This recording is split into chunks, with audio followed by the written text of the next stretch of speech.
Hi there, my name is Dan Varno, a member of our web strategy team here at WebFX. How does SEO work? So there in a lot of cases can be pretty major misconceptions that SEO is just some pretty quick tweaks that just about anybody can do.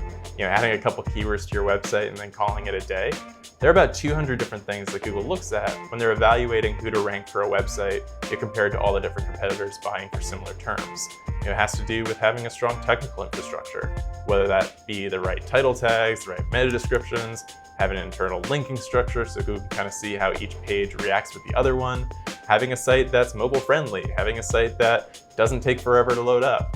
In a lot of cases, it has to do with having the right content on the page, enough information for Google to put pieces together. If someone's at the bottom funnel of their search intent, let's have that category page have enough information so people find what they're looking for extremely quickly.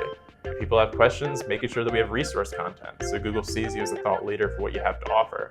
And another really big part of this just has to do with off-page SEO. Google seeing that you're extremely authoritative for what you have to offer based on links coming back from high-quality sources. So again, like 200 things that Google cares about, a lot of moving parts, but ultimately something that WebFX, we feel like we've mastered pretty well.